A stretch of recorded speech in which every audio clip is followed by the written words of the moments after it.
So we'll start with the environment or ecology and environment section.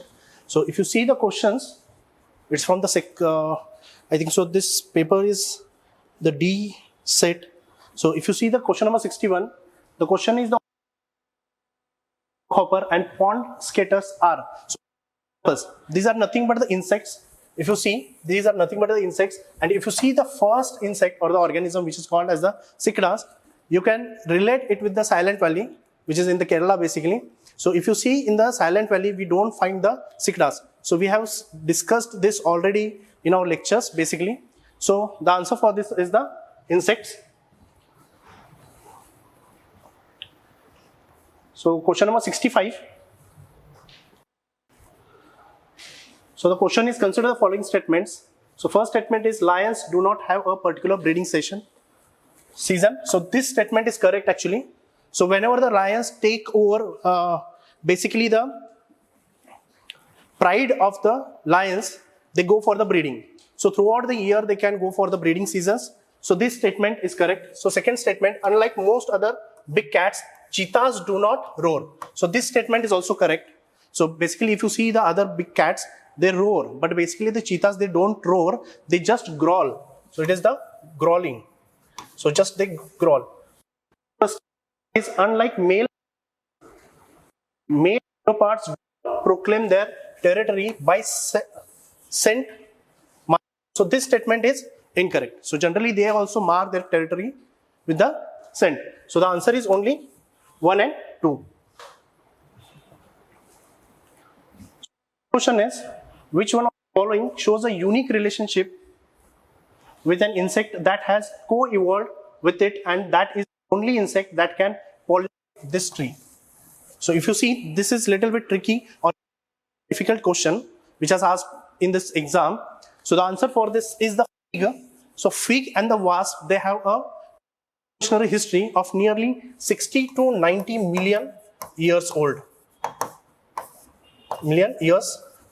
So this is the evolutionary history of this both the organisms, so which has a mutualistic relationship between each other. So the answer is fig. So the next following, butterfly, fish, frog. So how many of the above have poison species among them? So if you see the options here, or if you see the organisms, so butterfly, basically what we think, butterfly may not be the poisonous, but some of the species of the butterflies, they are poisonous. So the butterfly is a correct answer, the fish is also correct, and the frog is also correct. So the answer for this is all 3.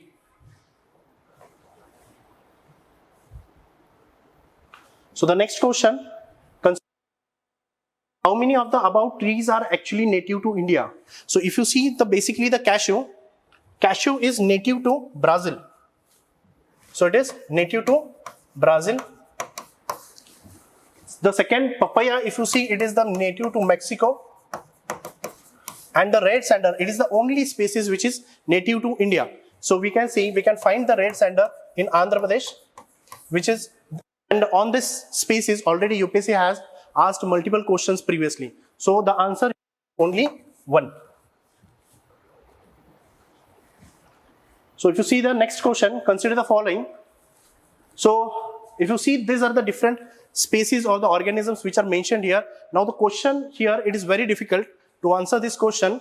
So what the question says, the parasitoid species are found in how many of the above kind of species? So basically such concepts, they are basically not asked in the UPSC or one of the difficult question. So what do you understand by first parasitoids? Parasitoids are nothing, but these are certain which feed on the another organisms or the insects basically in the form of the larvae. So these are some of the species. Parasitoids are nothing but the larvae which feed on another insects. So if you see from this option, the termites are not basically the parasitoids. So answer here, it will be not 5, but it will be only 4. So we will see the next question. So groundnut, horse gram, soybean, how many of the above belong to the pea family? Pea family is nothing but the Fabaceae family, or we can say the leguminous family. And here, if you see the groundnut, horse gram and soybean, all the three belongs to one family, that is the pea family. So all three. So if you see the next question, consider the following statements. So statement 1 says the Indian flying is placed under the vermin category in Wildlife Protection Act of 1972. Now recently the government has amended the Wildlife Protection Act, but the question it says, the statement says it is about the 1970, in which we know that there were 6 schedules, and out of that schedule 5 it talks about the vermins. Out of that the fox, it was included in this schedule 5. So we can say the vermins, the flying fox, it is included in the schedule 5 of the Wildlife Protection Act of 1972. And these vermins are nothing but these are the animals which can be hunted or killed by anyone without taking the permission from the government. So the first statement is correct. So other animals. So if you see basically the flying fox, they are declared as a vermin. Why? Because they are responsible for losses in the orchards of the fruits basically. So they basically feed on the fruits and the vegetables or the nectars of the flowers. So that is the reason why they are being declared as a vermin. So they are not basically dependent or not feed on the blood of other animals, but they feed on the fruits. So this statement becomes incorrect. So the answer is statement 1 is correct, but statement 2 is incorrect.